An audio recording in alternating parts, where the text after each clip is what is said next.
back. Did you see that? Yeah, I saw that. Yeah. Okay.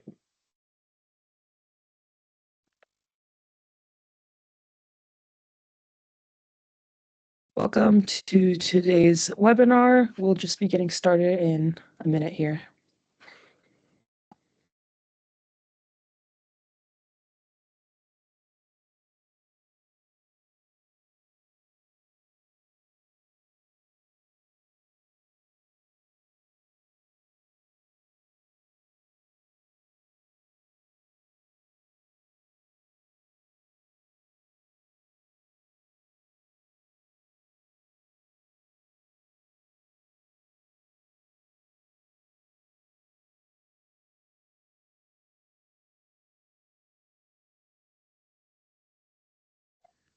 Is my screen coming through okay?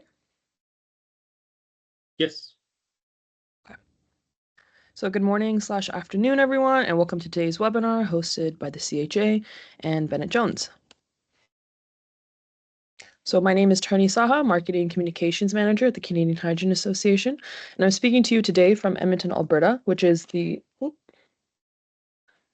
the traditional unceded ancestral territory of many First Nations, such as the Cree, Dene, Anishinaabe, and Blackfoot. So for those of you who are not familiar with the CHA, we are a national industry association established in 2009 with a history that spans over 50 years. With regional affiliates in BC, Alberta, Ontario, we support our members with advocacy, communications, networking, and government relations. We represent over 200 Canadian companies, academia, consultancies, research agencies, and end users who are developing, demonstrating, and deploying hydrogen technologies in Canada today. If you or your organization is not yet a member of the CHA and are interested in learning more, please feel free to reach out to me after this webinar. So some housekeeping rules before I introduce our speakers for today. Please note that this webinar will be recorded and held in accordance with the CHA's competition law compliance policy. Please feel free to enter any questions that you may have in the chat section. We will be sure to get to them during the Q&A segment following the presentations, where you will be able to turn on your mics and cameras as well. So our first speaker of the day is Ted Yu, a partner at Bennett Jones with over 30 years of experience practicing in intellectual property law. With a background in microbiology and chemistry, Ted has significant experience with patenting technologies in the fields of fuel cells, biotechnology, nanotechnology, and advanced materials. Ahmed El Mallah is an associate at Bennett Jones and is a patent and trademark agent with a background in electrical and computer engineering. His prior experience includes drafting patents related to clean tech, including electronic power technology, as well as software-based technology, including AI and machine learning. So with that, Ted and Ahmed, take it away. Thank you very much, Tony. I'm going to start sharing my screen here now.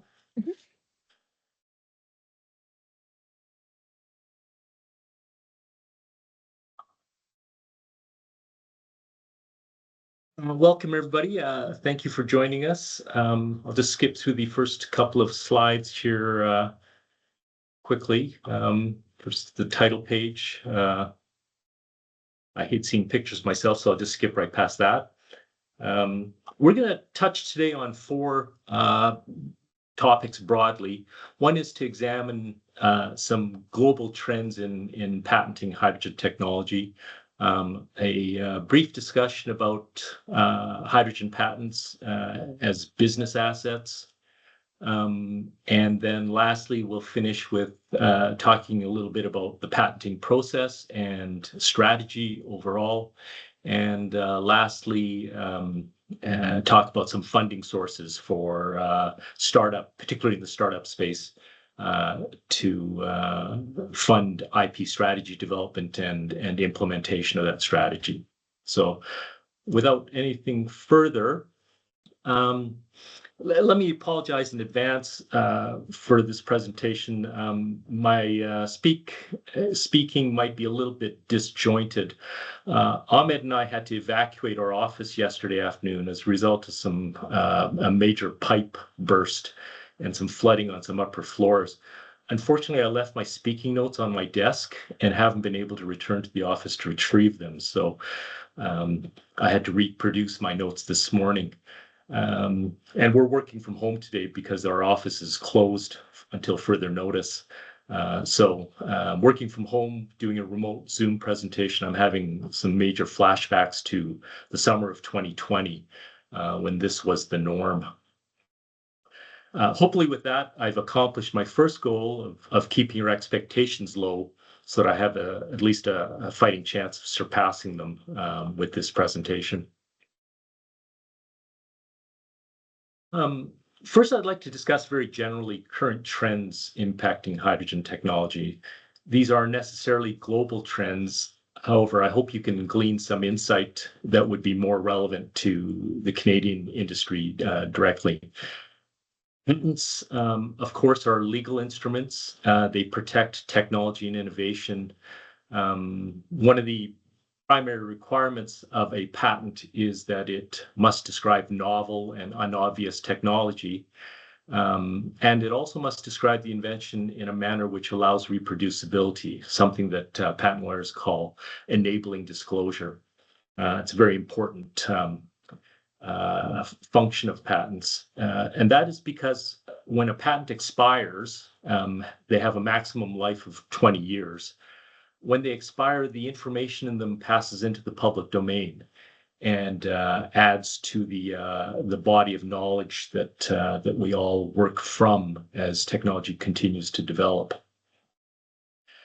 Specifically in the area of hydrogen technology, this of course is an area of considerable interest recently. Patenting activity is playing and will continue to play an important role in commercialization and industrialization in this particular area.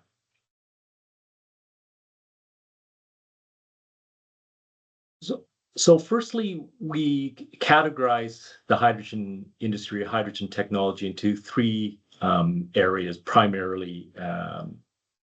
three primary areas. The first involves technology involved with supply and production of hydrogen.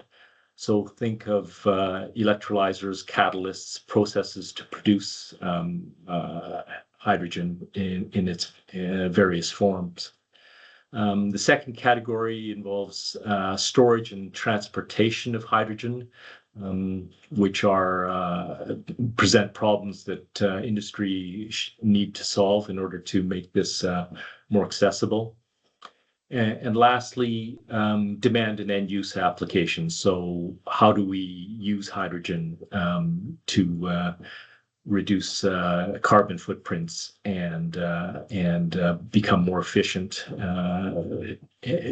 energy production and use?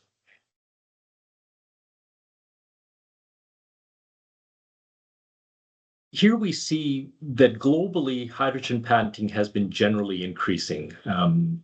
This chart is from the time period of 2001 to 2020, with the overall increase in patenting activity in the last 25 years. What is interesting to note here is that North American patenting, this is US data, but US and Canadian data tend to get lumped together, and Canadian trends closely mirror US trends. North American patenting has been on the decline since about 2012, 2013. That's the green line in the middle, where Asia and Europe have continued an upward trend. And particularly we see Korea becoming an important player in recent years. And Japan and Europe continue to climb steadily.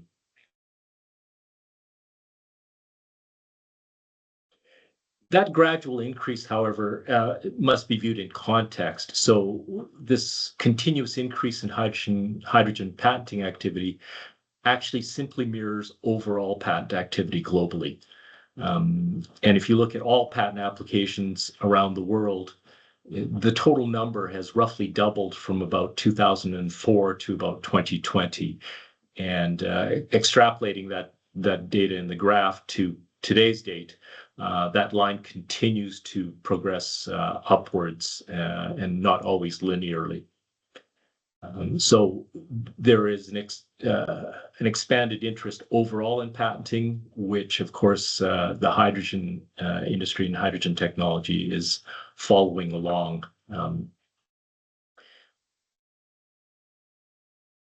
However, if we drill down into the data, we see two periods of time where there were sharp increases in hydrogen patenting activity. And this is more clearly seen if we look at patent activity specifically in the startup space, which tends to be a leading indicator of growth as to what's upcoming. And the first period of time is from about 2000 to 2008.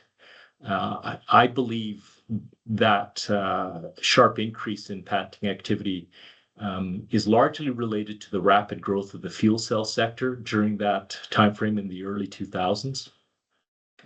Then there's been a leveling off from 2009 to 2017, 2018.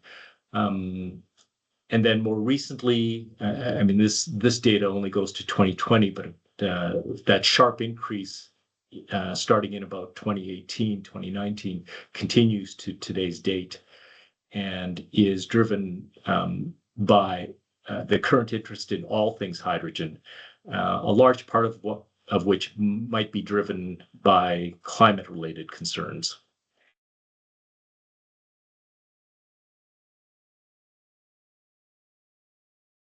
This next slide, entitled Cartography of Hydrogen-Related Technologies, this comes from a European report jointly produced by the European Patent Office.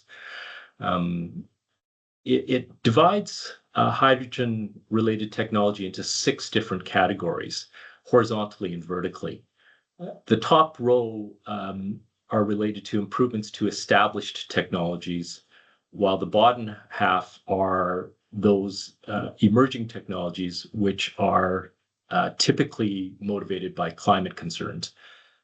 These aren't sharp, bright line divisions, of course, because electrolysis of water is shown as an emerging technology. It, of course, is a well-established technology as well that is being improved upon.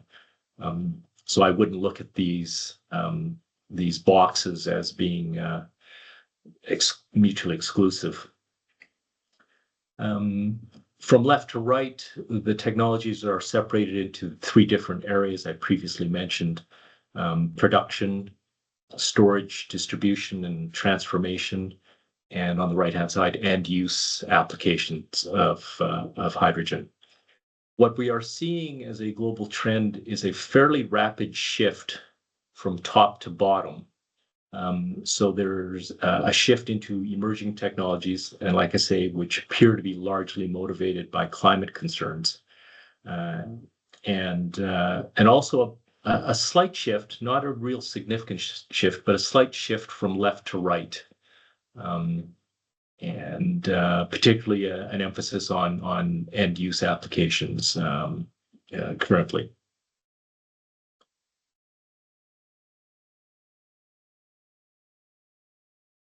If the startup space provides a bit of a leading indicator, we can look at the opposite end of the spectrum, the large companies with the largest patent portfolios, and look at what they're patenting as perhaps a bit of a trailing indicator of past growth and past research activity.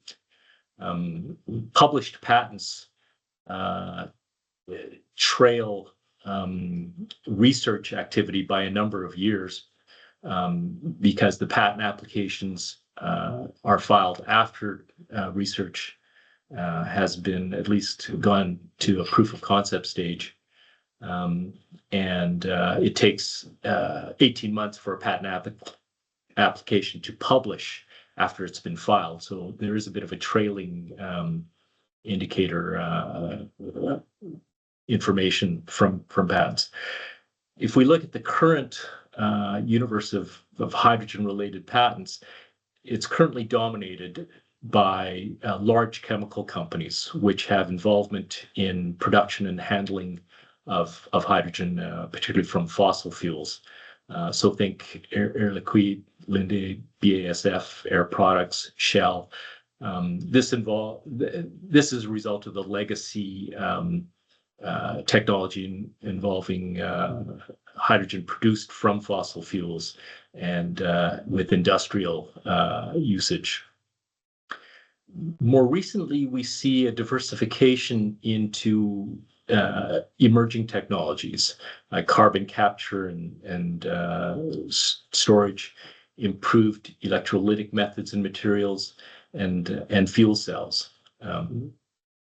And there's a large involvement in this diversification by car companies, Toyota, Honda, Hyundai, and Mitsubishi being particularly active in this shift. And the last shift that we see is with the focus shifting to climate-motivated hydrogen production, with blue and green hydrogen and nuclear hydrogen, there is a large involvement by universities and public research institutes, particularly in Asia and Europe. And there's a large driver of technology development from that sector and from that geography.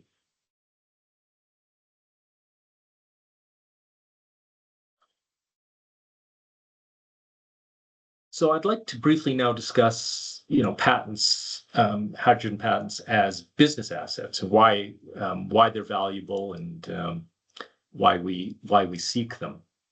So the primary interest in patents is, of course, because they offer a technological monopoly over an invention and over innovation, which hopefully provides a competitive business advantage. And we see that patent protection is often a prerequisite to attract investor funding at the startup stage.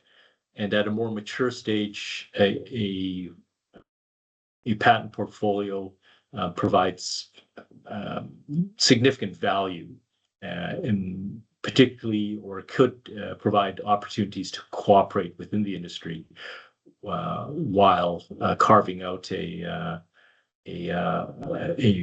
potentially valuable niche in the industry.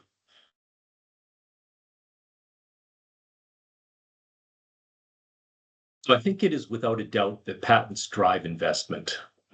This graph here shows a strong correlation between the number of patents filed and the amount of funding received in the hydrogen startup space.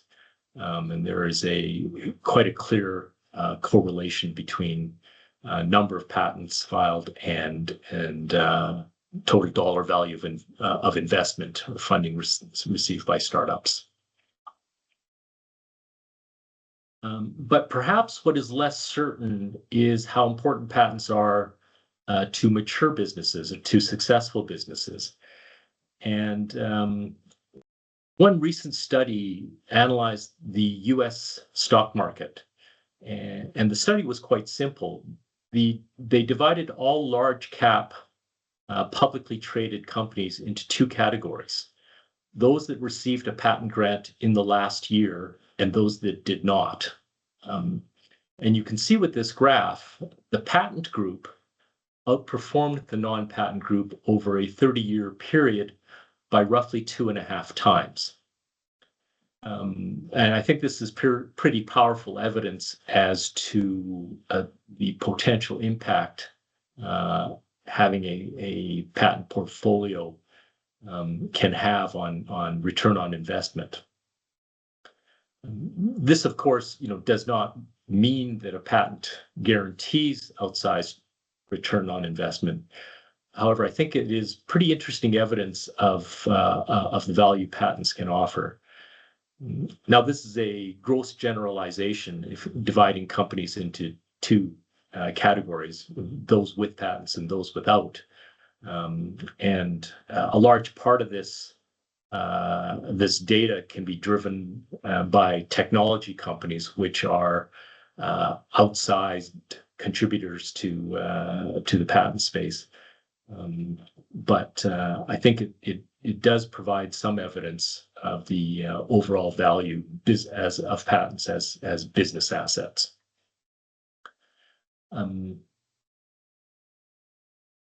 So with that, I'd like to turn it over now to Ahmed to talk about some particulars about process and strategy. All right, thanks, Ted. Let me just switch to my screen here.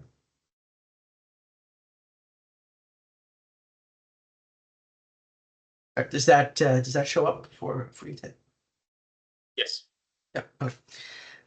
So in this next section, we'll talk a little bit more about the patenting process, the strategy, some strategies to kind of build up your patent portfolio, a little bit about what it takes to get a patent, and maybe all with the proviso that this discussion is not particularly unique to the hydrogen space, but it's a little bit more generic, and to the extent that it can be applied to hydrogen patents.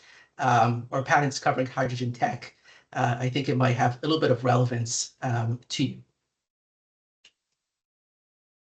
So I think it helps to maybe, before delving into kind of the timeline for getting a patent, to take a step back and really query, what does it take? What are the requirements to even get a patent to begin with? So the requirements of getting a patent, I think, boil down to maybe these three requirements. There's a few other requirements, but I don't know that they are, as relevant to the hydrogen space. So number one is novelty, number two is non-obviousness, and number three is enablement. And let me just pull up my my laser pointer here. So if we maybe take it a little bit in reverse, enablement, this goes back to what Ted had talked about in the first slide, which is part of getting a patent is being able to, or, meeting the threshold of disclosure. So you get a patent for 20 years, there's an expectation that your patent is going to describe your technology with enough detail that, and the term is, a person of ordinary skill in the art would be able to practice the technology only reading your patent. Now, that doesn't mean you have to describe every little nitty-gritty detail. If there's things that are kind of known in the field, the person area of ordinary, the expert in the field would have a little bit of an understanding of. It doesn't have to be described. Now, the reason enablement comes up is because I think in many situations we'll have clients that come to us and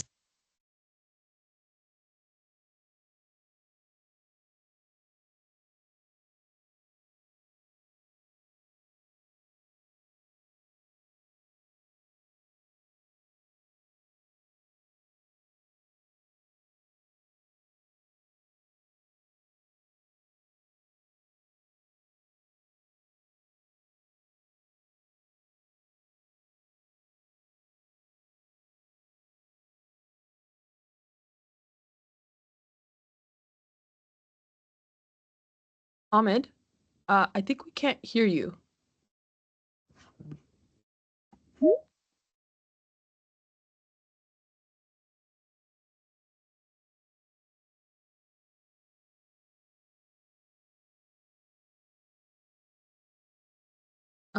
It seems we've lost your audio. Do you wanna exit and come back in?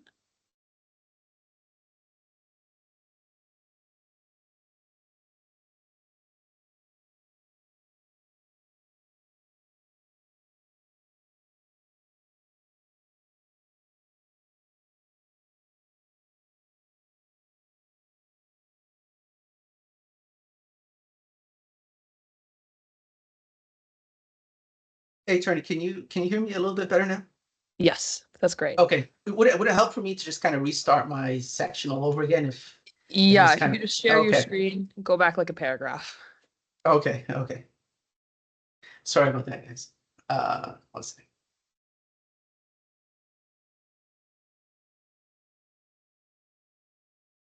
Okay, so rolling back. So there's three requirements of patentability. Number one, novelty. Number two, non-obviousness. And number three, enablement. There's a few other requirements, but I think they're not as relevant to kind of the subject matter that we're handling. Enablement is about, and I'm just going to summarize just in case, I'm repeating myself a little bit here. Enablement is about kind of being fully transparent about what it is that you've invented, because part of getting a patent is being, again, transparent about what it is that you have come up with. The patent bargain, as we call it, is that you disclose to the world and you teach the world your idea, and in return, you get a 20-year monopoly.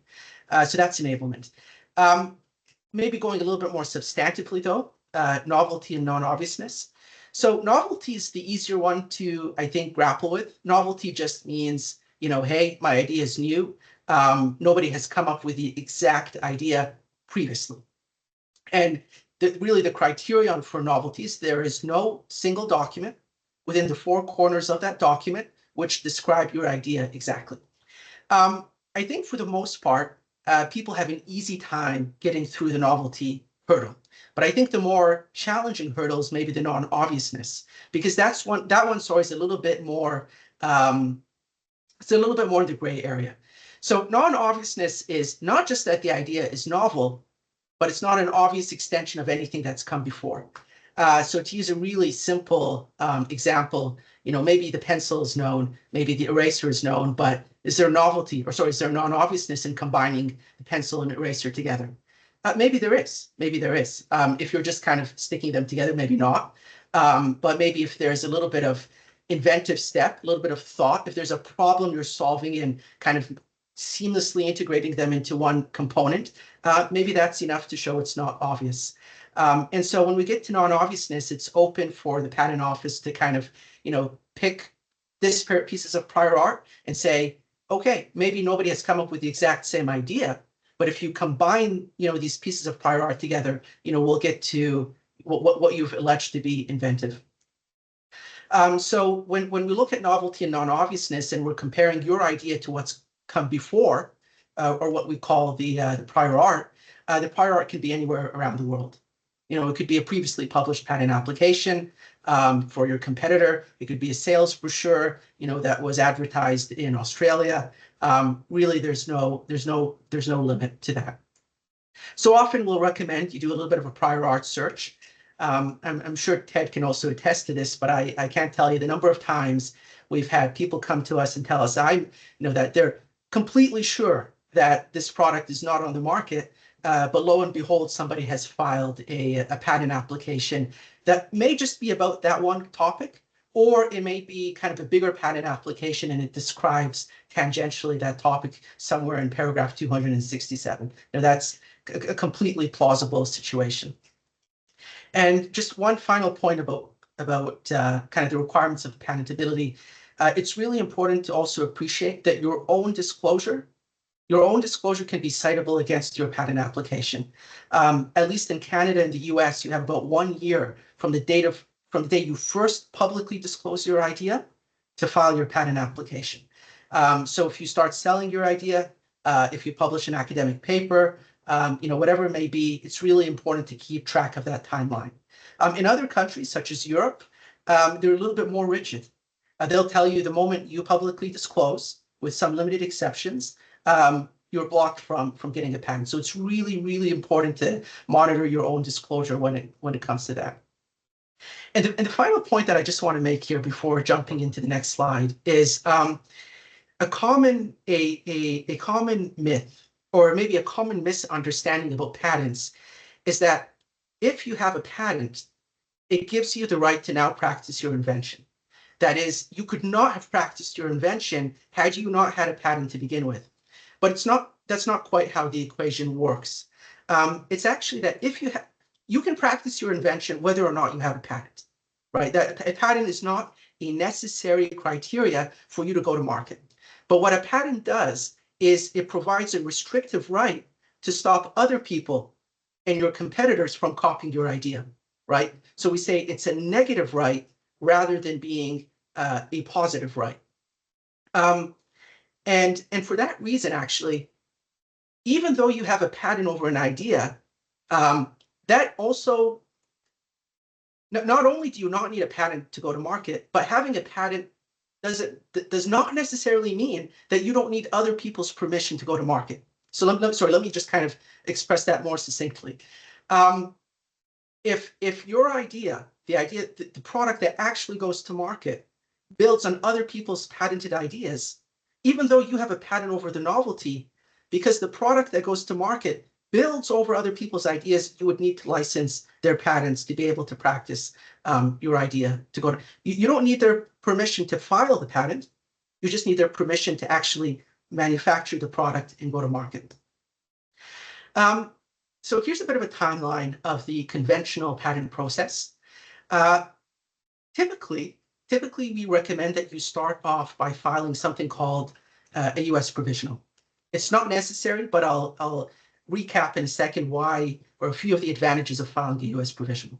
But maybe the most important reason we recommend filing a US provisional is that we work on a first-to-file system. And in a first-to-file system, the first person to file kind of secures patent rights over the novel concept. And so what a US provisional does is it's a little bit of a bookmark, which kind of bookmarks your filing date. A US provisional, however, does not mature into a granted patent. It's never picked up by the patent office. And if you do nothing with it, it just kind of disappears into the ether. It's simply a bookmark filing. And I think it's a little bit unique to the US in some senses. And I think a lot of people prefer to file a US provisional just because the US is a really big market. And I think it's a good marketing thing to have that, have a concept which is patent pending in the US. If you file a US provisional, you then have 1 year, or should I say up to 1 year, because you don't have to take the whole year, to then convert the US provisional into one or more regular filings. So you can convert the US provisional into a US regular. So it's just a US to US, that's completely fine. You can also leverage the US to file a Canadian patent. And so the point here I would just say is because of a number of international treaties, even though you filed it in the US, you can still leverage it in different countries. And even though you filed in Canada, say on this date, the kind of the priority filing date in Canada would actually be this date. Or you can file something called a PCT application, which maybe is casually known as an international patent application. And what that does, among other things, is it kind of defers your decision about where you want to file. So if you get to the 1 year period and you're like, I'm not too sure where I want to file yet, you could file the international application. And I think that defers the decision of where you want to convert the US provisional or which countries you want to convert the US provisional. And it kind of allows you to defer that decision a little bit, I think for about 18 months, if I recall. Now, once you file these regular applications or the PCT, which then you have to file as one or more regulars, it goes through a bit of an examination process. An important point here, there's no such thing as an international patent. There's an international patent application, which we call the PCT, but there's no international patent. If you want to file a patent, you have to file patent applications in each country. And then within each country or each jurisdiction, the patent application is reviewed independently. And so you say have an examination in Europe, you have an examination process in the US, you have an examination process in Canada, and so on and so on. The examination process takes about, maybe 1 to 2 to 3 years. Before it even reaches the examination process, maybe I should just kind of mention, once you file, it goes into a bit of a queue. So you have the examiner, as we call him. He receives kind of the stack of patent applications he has to review.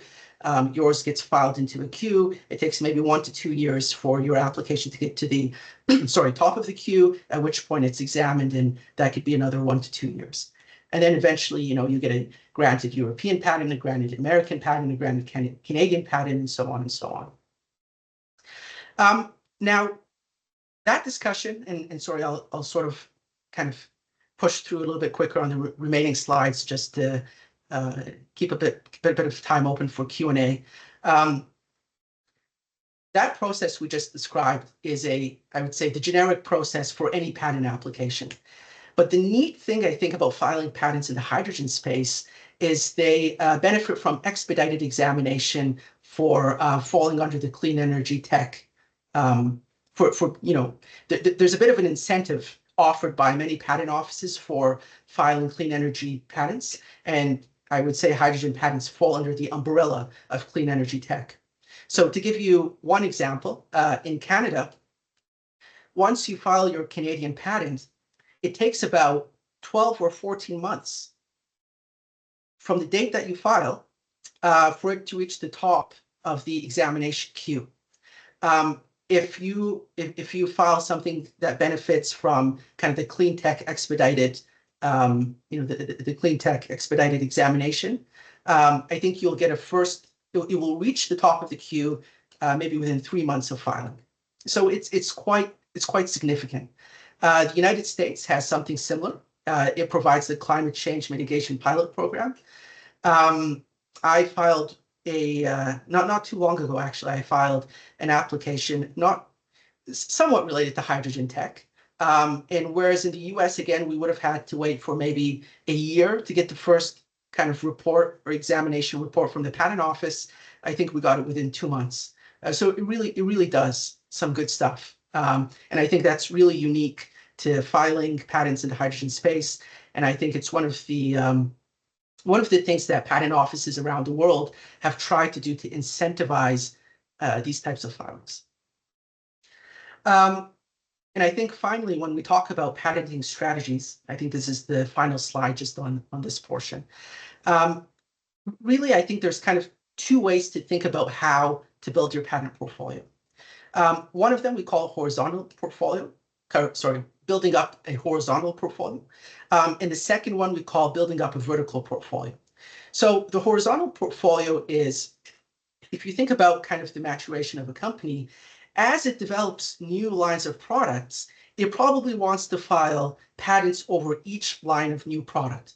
So each product sort of has a foundational patent that the company files that protects just that one product. So maybe usually they illustrate it with the graphs, you have product 1, product 2, product 3, and on each one of these you filed a patent application. Vertical portfolios, now, irrespective of whether or not you have different product lines, it may be over the life cycle of the company that you'll also innovate on each product. So each product you'll come up with iterative improvements, in which case you may want to file iterative patents covering each improvement. So if you have patent number 1 over here, or sorry, product line number 1, at year 1 you've come up with a base product, so you filed a foundational patent. Year 2, you've come up with a new innovation, so you start building up that vertical portfolio. And ideally, your portfolio includes a little bit of horizontal and vertical filings.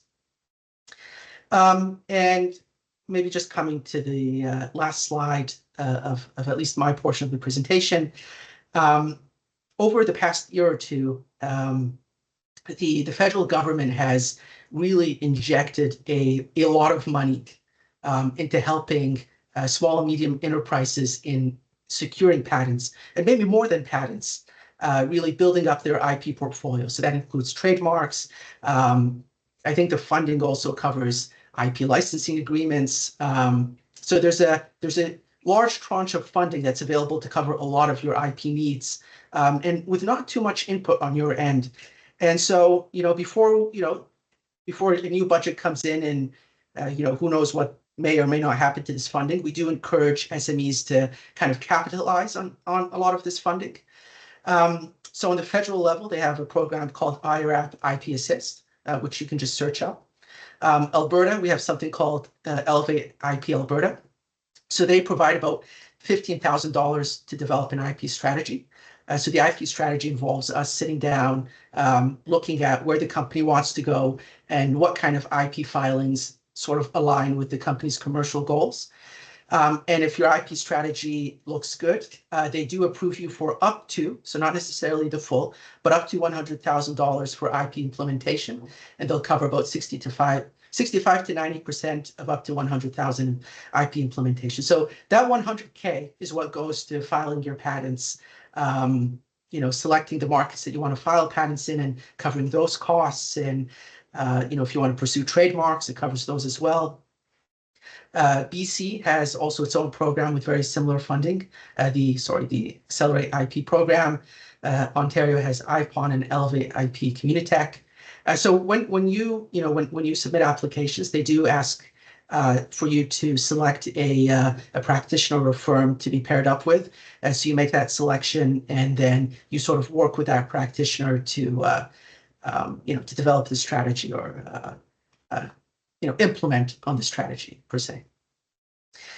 So I think that's everything on my end. Ted, I'm not sure if you had anything to chime in with, or any thoughts that kind of came up as I was.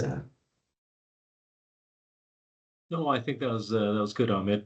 Maybe we can turn and go to Q&A.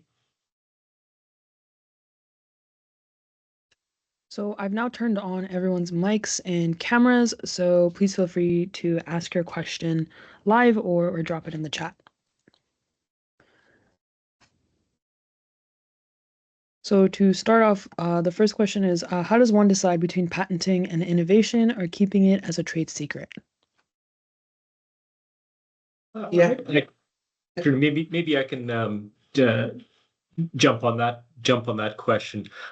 That's always a very interesting question when we consider an IP strategy for a client, because there's a desire in a lot of cases to keep some of the secret sauce secret as opposed to disclosing it to the world in a patent application.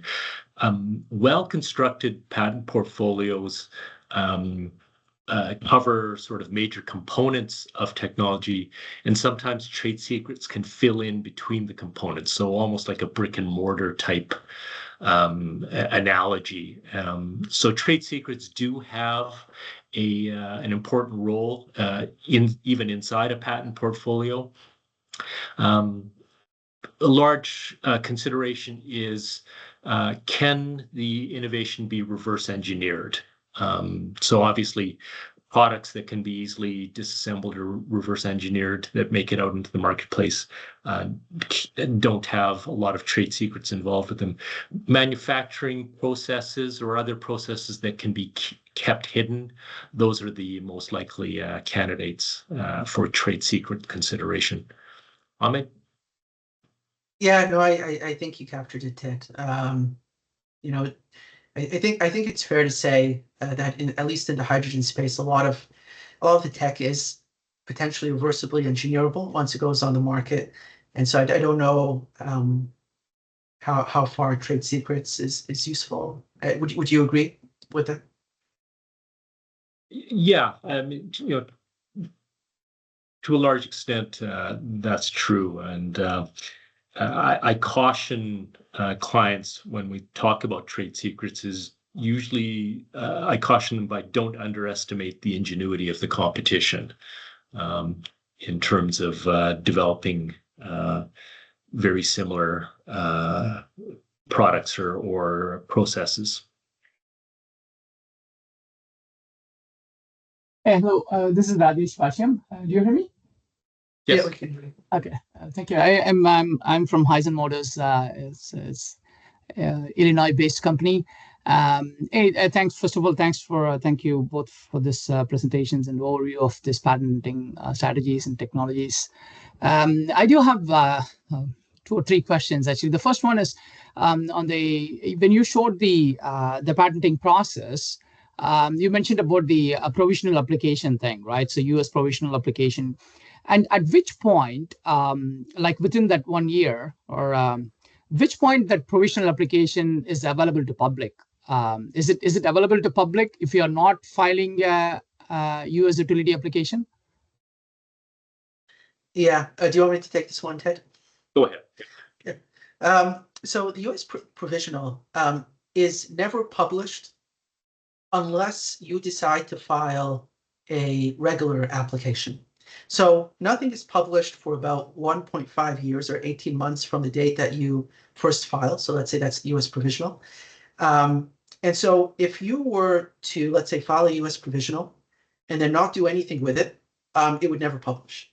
If you were to then convert the U.S. provisional into 1 or more regular filings, the U.S. provisional would eventually publish, within that 18-month or after the 18-month period. Got it. And with respect to that, so now linking to what is the fund, some of the grants or fundings available for patent in Canada. So that's very interesting. Like I'm just curious. Like say for example, after that utility application you file, and then the PCT. So say for example, the utility and the PCT can be filed at the same time, correct? So if we file that, and then at the national stage, like if we are filing something in Canada for a, say for example, a North American company filing in Canada, is that the grant is available to file in Canada? Yeah, so you're saying if you file a PCT and then use that to file in Canada, is that kind of the Correct. idea? Correct. Yeah, so if you do, as you say, you take the PCT, you file in Canada, eventually that can mature into its own Canadian, and that's open for you to do, absolutely. Yeah. No, I'm asking about the grants actually. So you mentioned about SMEs, right? So some of the grants. So I'm just curious. Is this grants only available to a Canadian listed companies, or can it be a maybe American company as well? Oh, sorry. Yeah. If I'm not mistaken, Ted, I think it's Canadian companies, right? Yes, the grants are for Canadian entities. I'm not certain if a Canadian company that was a subsidiary or related to a larger company might qualify or not. But as I say, I'm not certain of that. Okay, thank you. And sorry for misinterpreting your question, Rajesh. I think we have one question here as well. Yeah, thank you. Yeah, thank you. I'm Victor Rangel. Yeah, and I have the following question. It's in regard to the following. Which kind of a strategy do you recommend when you find that a patent is already filed and you are going to use a process that is already in that patent? I mean, I understand that there are kind of like a license or something like that. I tell this because I came across with a situation like that, but at the end we didn't came out with a solution. Yeah, it's a great question. One of the things that we recommend people do is to consider the freedom to operate issue. Yep.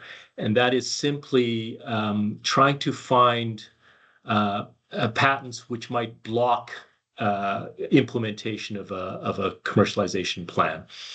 And if you find such a patent that might be potentially blocking, there's two strategies. One is to modify the technology so that it no longer is blocked. And we can typically do that in working closely with the technology team to find out what the patent claims is essential and what can be modified so that you go outside the patent. If the patent covers it and there's no working around it, there's no non-infringing alternatives available, then it's either a licensing scenario or you simply risk being accused of patent infringement, which I don't recommend, but it's out there. Yeah. Okay. Yeah. Thanks. Interestingly, a lot of patent offices will have the option of allowing patent owners to mark their patent as to whether it's available for licensing or not. A lot of companies don't use that option, but some do. And it's sometimes worth mining the database for technologies that are marked to be available for licensing. Okay, yeah. Clarified, thanks.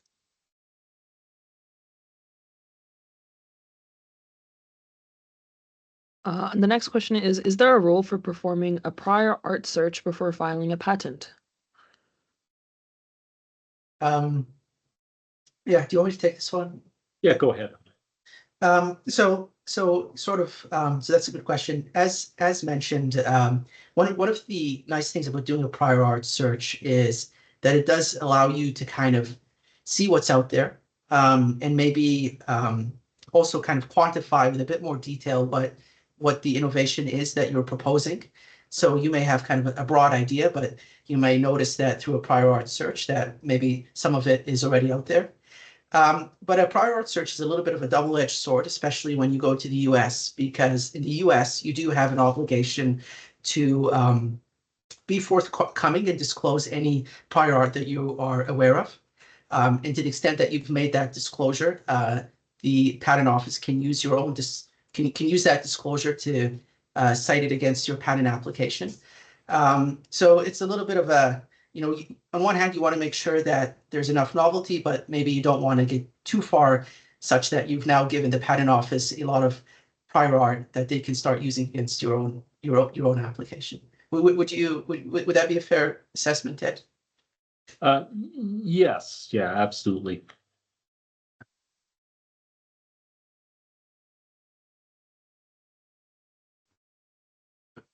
Do we have any more questions?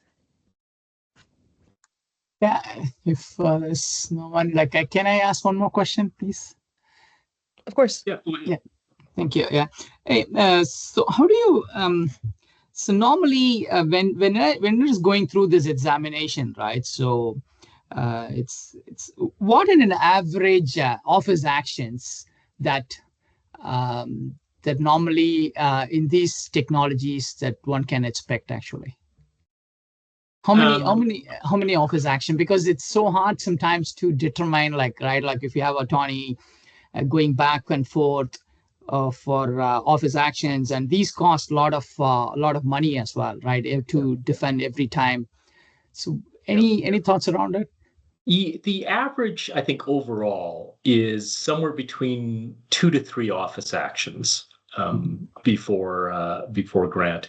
At one end, there's something called first action allowance, which is pretty rare.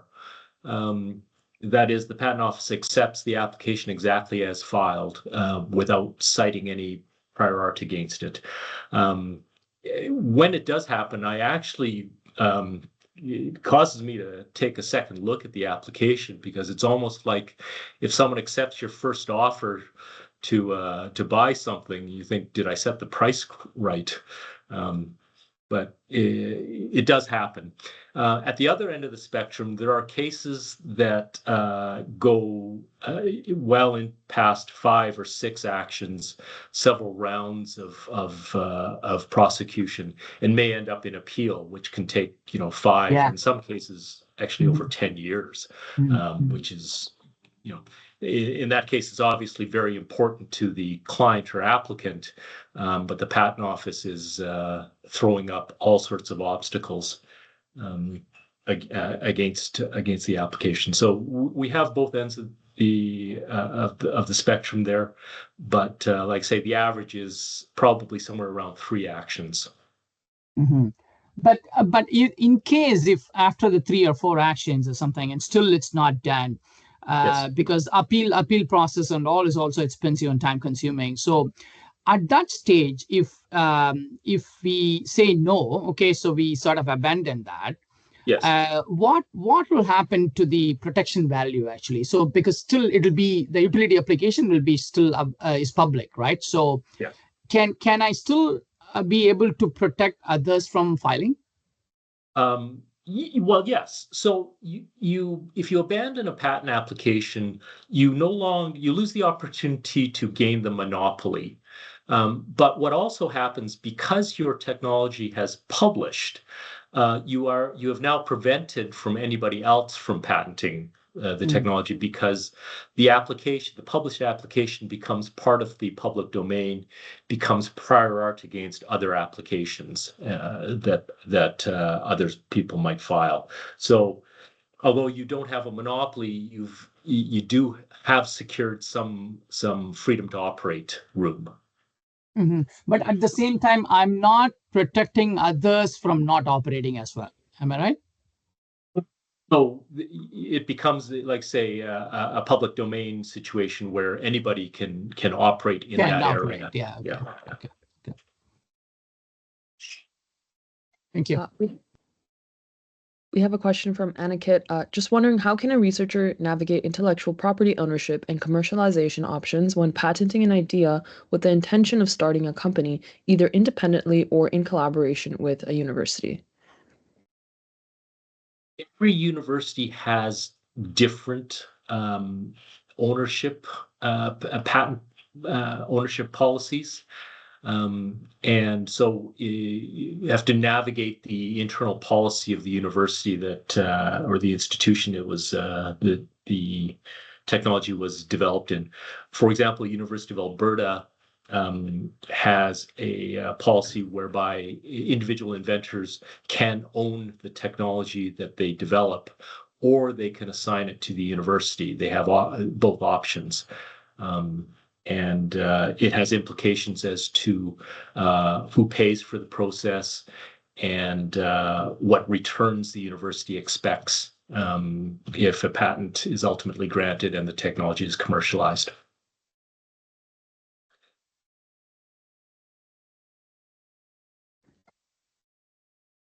If we don't have any more questions, going once, going twice. Okay, so thank you so much, everyone, for attending today's webinar.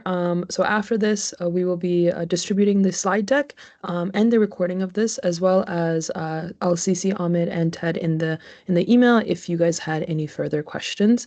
But otherwise, thank you so much for coming. Thank you to our wonderful speakers today, and I hope all of you have a great rest of the week.